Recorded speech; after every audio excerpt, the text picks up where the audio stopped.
आज हम लोग क्लास 9 एनसीईआरटी के लेसन 14 यानी सांख्यिकी के बारे में पढ़ेंगे। तो सबसे पहले हम लोग जानेंगे कि सांख्यिकी होता क्या है। सांख्यिकी यानी सांख्यिकी हमें आंकड़ा बताता है। आंकड़ा कहने का मतलब है, जैसे अगर हम बोलेंगे कि 5 लाल जूते, 4 सफ़ेद जूते, 3 हरे जूते, ऐसा अगर हम कह सकते हैं। जैसे अगर हम लिए लाल जूते, 5 लाल जूते हो गए। उसके बाद हम ले सकते हैं सफ़ेद जूते। सफ़ेद मेरा 4 है मान लीजिए। हरे कितना है? 3 मान लीजिए। हरे 3, ठीक है। यानी ये मेरा क्या है? ये कह सकते हैं ये डाटा है। यानी हम कह सकते हैं इसको क्या? आंकड़ा है। डाटा कहने का मतलब आंकड़ा, हिंदी में हम उसको बोल सकते हैं आंकड़ा।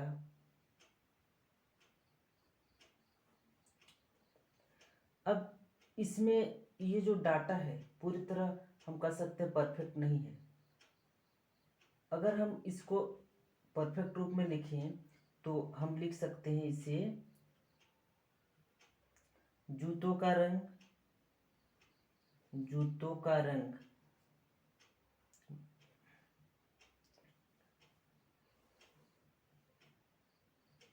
संख्या, यानी जूते कितने हैं संख्या में।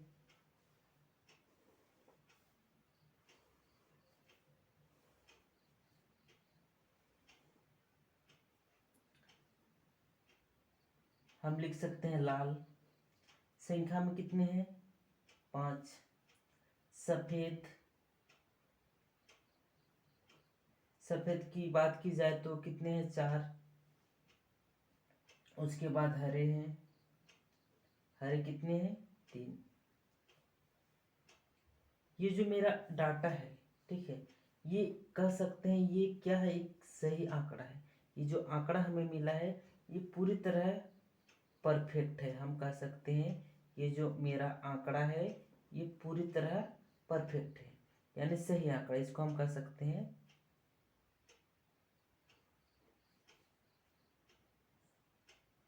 सही आंकड़ा।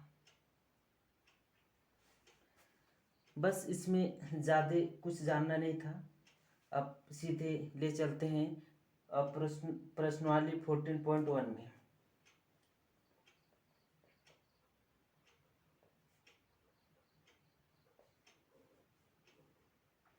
ये जो एक्सरसाइज 14.1 है, इसके जो क्वेश्चन है, ठीक है, ये इसका जो क्वेश्चन है क्या कहता है कि उन आंकड़ों के 5 उदाहरण दीजिए जिन्हें आप दैनिक जीवन से एकत्रित कर सकते हैं।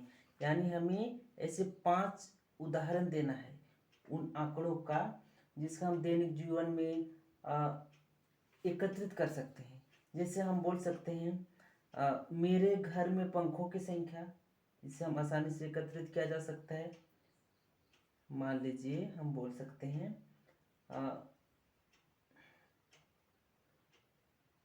मेरे घर में पंखों की संख्या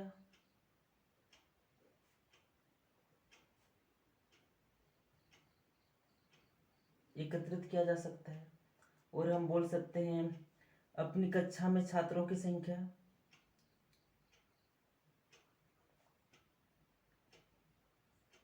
अपनी कक्षा में छात्रों की संख्या।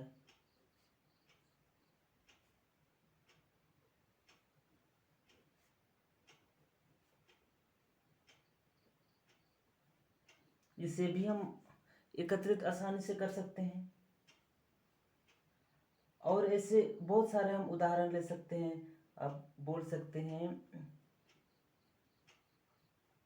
अब मेरे पास विभिन्न रंगों के कलमों की संख्या, मेरे पास विभिन्न रंगों के कलमों की संख्या।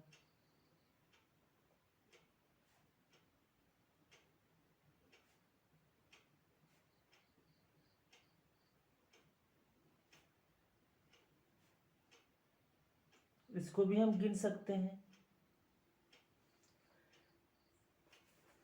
हमें 5 उदाहरण लेना है। चौथा नंबर में आते हैं हम टेलीविजन से प्राप्त चुनाव के परिणाम लिख सकते हैं। टेलीविजन से प्राप्त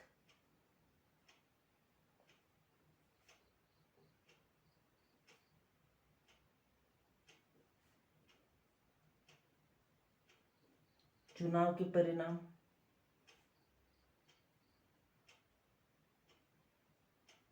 ये भी एक आंकड़ा है। 5 नंबर में आते हैं और बहुत सारे उदाहरण ले सकते हैं। सर्वेक्षण से प्राप्त साक्षरता दर के आंकड़े।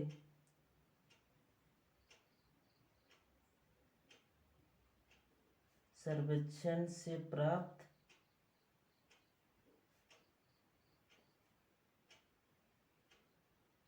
साक्षरता दर के आंकड़े। जो क्वेश्चन के अनुसार कहा गया था कि उन आंकड़ों के 5 उदाहरण दीजिए जिन्हें आप दैनिक जीवन में एकत्रित कर सकते हैं। तो देखिए, मेरे घर में पंखों की संख्या, हम इसे आसानी से इसके जो डाटा है उसको हम कलेक्ट कर सकते हैं। अपनी कक्षा में छात्रों की संख्या, इसे भी कलेक्ट किया जा सकता है। मेरे पास विभिन्न रंगों के कलमों की संख्या, टेलीविजन से प्राप्त चुनाव के परिणाम, सर्वेक्षण से प्राप्त साक्षरता दर के आंकड़े। यानी हम 5 जो दैनिक जीवन में आंकड़ा एकत्रित कर सकते हैं उसको हम निकालें। अब क्वेश्चन नंबर 2 में आते हैं। क्वेश्चन में कहा जा रहा है कि ऊपर दिए गए प्रश्न 1 के आंकड़ों को प्राथमिक आंकड़ों या गौण आंकड़ों में वर्गीकृत कीजिए। यानी जो हम प्रश्न 1 में बनाए, अब इन जो आंकड़ा हम प्राप्त किए उनको गौण आंकड़ा और प्राथमिक आंकड़ा में व्यक्त करना है। ये हम देख रहे हैं क्वेश्चन नंबर 2।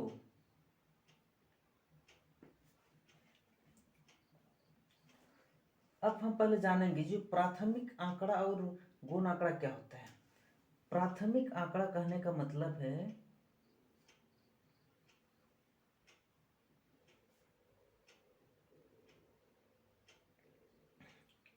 यानी वैसे आंकड़ा जिसे हम खुद कलेक्ट करते हैं, यानी खुद चुनते हैं, खुद सूचना प्राप्त करते हैं। हम बोल सकते हैं प्राथमिक आंकड़ा कहने का मतलब वैसे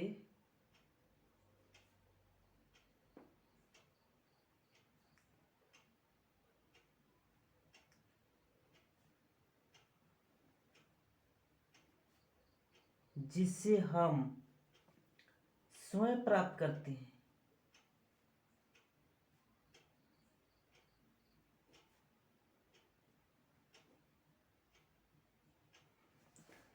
यानी वैसे आंकड़े जिसे हम स्वयं प्राप्त करते हैं, वैसे आंकड़े को हम लोग बोलते हैं प्राथमिक आंकड़ा। स्वयं प्राप्त करने का मतलब है, जैसे हम बोलेंगे मेरे विद्यालय में पंखों की संख्या, ठीक है, या मेरे घर में पंखों की संख्या, तो हम इसको काउंट कर सकते हैं घर जाके कि कितने मेरे घर में पंखों की संख्या है, या अपनी कक्षा में छात्रों की संख्या है। तो ये जो आंकड़े हुए इसको हम बोल सकते हैं प्राथमिक आंकड़ा, ठीक है। और ये हो गया पहला। अब गौण आंकड़े।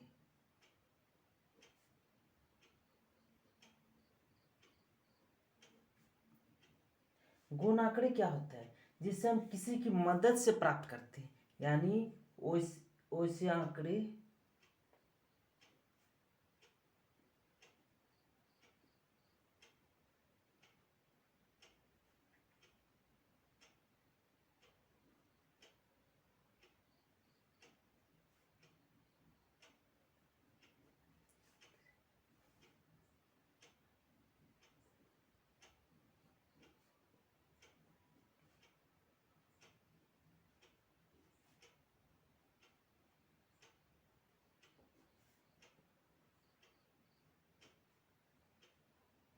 देखिए, गौण आंकड़े में क्या होता है?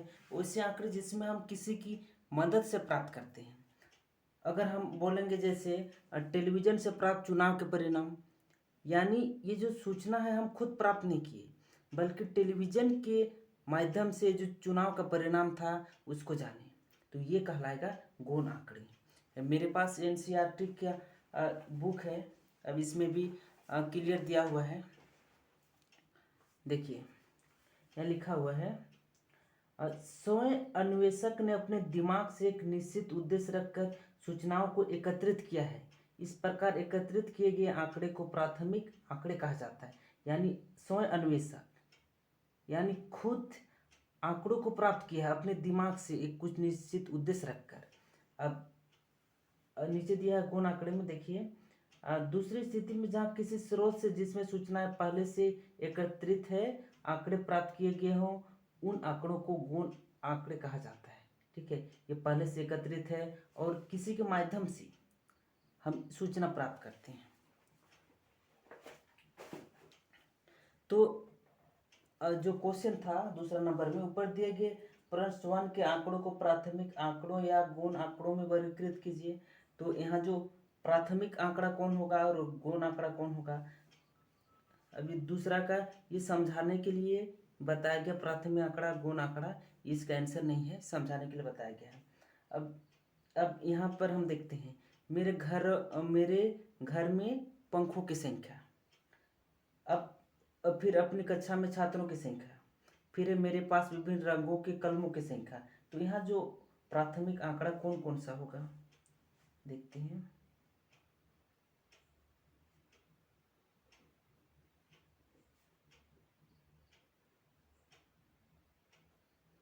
हम प्राथमिक आंकड़ा बोल सकते हैं मेरा कौन सा नंबर, मेरे घरों में पंखों की संख्या हम खुद काउंट करके हम बता सकते हैं, यानी पहला नंबर प्राथमिक आंकड़ा में आएगा। अपने कक्षा में छात्रों की संख्या, इसे भी काउंट किया जा सकता है, दूसरा नंबर भी आएगा मेरा प्राथमिक आंकड़ा में। और तीसरा देखिए, मेरे पास विभिन्न रंगों के कलमों की संख्या, इसे भी काउंट कर सकते हैं, ये खुद सूचना हम प्राप्त कर सकते हैं इसको, तो ये भी हो जाएगा आपका प्राथमिक आंकड़ा। यानी पहला, दूसरा और तीसरा मेरा किस में आएगा, प्राथमिक आंकड़ा में आएगा। ठीक है, अब गौण आंकड़ा में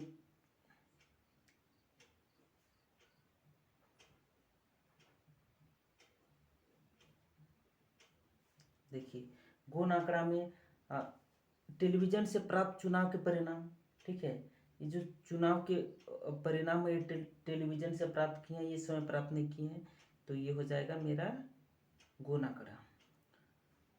और दूसरा भी हो जाएगा, सॉरी, पांचवा भी हो जाएगा गौण आंकड़ा, सर्वेक्षण से प्राप्त साक्षरता दर के आंकड़े, ये सर्वेक्षण से प्राप्त किया गया है। ऐसे ये जो एक्सरसाइज है ये परीक्षा की दृष्टि से उपयोगी नहीं है, फिर भी इसको समझना है। छात्रों, अगर ये वीडियो अच्छी लगी तो कृपया इस वीडियो को लाइक करें, सब्सक्राइब करें, कमेंट करें, ताकि हम इसी प्रकार के वीडियो ला सकें। तब तक के लिए धन्यवाद।